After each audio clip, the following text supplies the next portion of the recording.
A TGMC Christmas story. A long time ago, on a cold night above the planet of Big Red, the ship, Pillar of Spring, floated in silent space.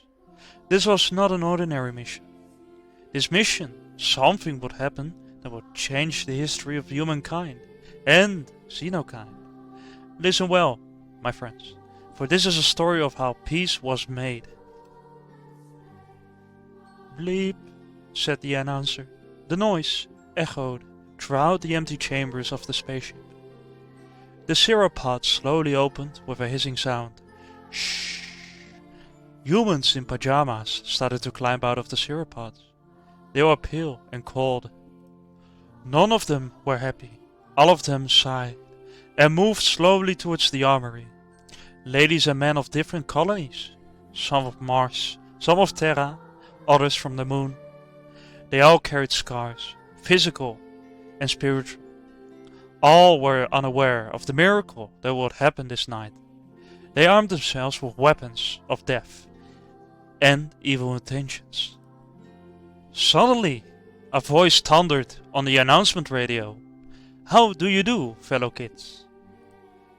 Some of the Marines smiled for a second, recognizing the voice of the man yelling. It was Brit Skipper. The Marines gave him the nickname Grandpa, for many of the Marines never met their grandfather, nor their father. Derek Chamberlain was working in engineering. The ship reactors were roaring and power was brought on board.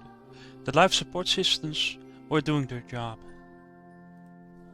At the same time, the requisition officer, Cyrus Saint, was working on the requests of many Marines. There were too many orders. Some of the Marines yelled in anger. Give me my Valk module, my SGM, my riot helmet.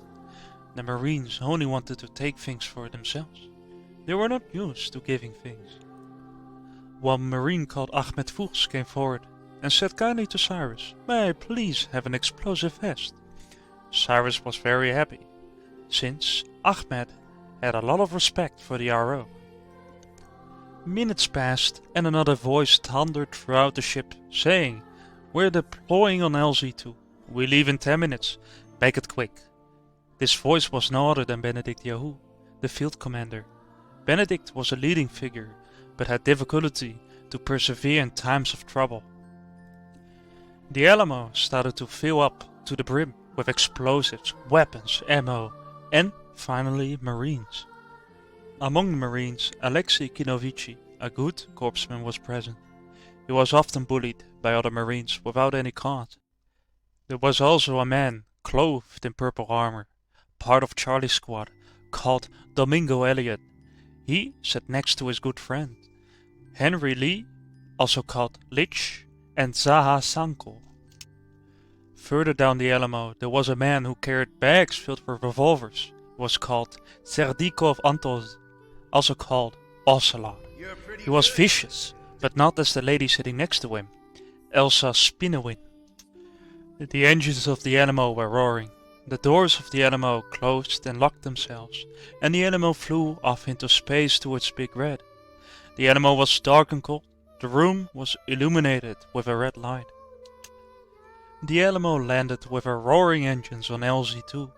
The doors opened and Marines jumped out of the Alamo. Steve Phobos, Bill Torres, Billy Bob, Ashley Riley, Wolf Sides, Marcus Rhodes, Julian Ace, and many others among them, all armed to the teeth. No happiness, but anger.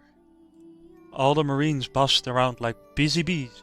In front of the shutters, the synth bow was setting up turrets around the landing zone. Benedict Yahoo ran up towards the big red button to open the shutters. He slammed his fist on it, and the alarm started to sing its hymn. The shutters opened, and chaos ensued between the Marines and the Xenomorph 5. On the Pillar of Spring, Brit Skipper was sitting in front of the Overwatch console. The Command Information Center is always the last chamber to be warmed up. He kept communicating with ground forces. He worked with the staff officer Pike Allen. Things were looking grave on Big Red. Many people were hurt, many Xenos too. People were filled with anger and were on a path of destruction. Will peace ever be possible between them? Adbot enters CIC, asking the command staff to purchase his products. Brit Skipper started to argue with Adbot that he was too busy and couldn't be distracted by commercials like these. Suddenly, out of nowhere, a star appeared in front of CIC. The star was bright and spoke with a joyful voice. "The king has been born tonight."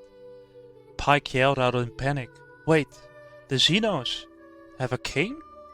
The star calmed Pike and responded, "No, a child has been born in a little crib in Bethlehem. He is called Emmanuel. Emmanuel means God with us." When Brit Skipper heard of this, he was overjoyed and called all command staff to move groundside to follow the star. He also took the AI with him called Targeting Computer. The Marines and Xenos were fighting against each other. Many were wounded, and some of them were slain. Amongst the Xenos, the Queen has been slain by a Marine called Loader 756, with his squad mates Johan Markowitz, Laura Rosa, Xander Mercury, and Sadie Conrad. The Xenos were without a queen, without a mother, without leadership, and the Marines were without a father. Suddenly the star appeared above the sky. The fighting stopped. A thundering voice filled with joy called down to the Xenos and Marines, saying, "A king has been born. Come, and let us adore him." The Xenos were confused and asked, "Is there someone greater than the queen?" The star answered the Xenos, "The king that is born, there is none that is greater. Follow me, and I shall show you." The voice also spoke to the Marines, saying, "Lay down your weapons, forgive each other, follow me, I shall bring you to the King of Kings." Combat ceased and the planet became silent. The Marines and Xenos followed the star. Both enemies, now friends, walked side by side, for they wanted to meet this king. They found a little poor stable, moved close to it. The tadpole landed near, and the commanding officers united with the Marines. The Marines and Xenos surrounded the stable to visit this king. This king was born in a little crib, among stable animals, and it was smiling. All the Marines and Xenos fell to their knees and adored the little child, and they were filled with joy, for they knew he was the bringer of peace and joy. This story ends with an unbreakable friendship between the Xenos and Marines. Never again there was a fight anymore. None of them were fatherless anymore, for their father was God. The end.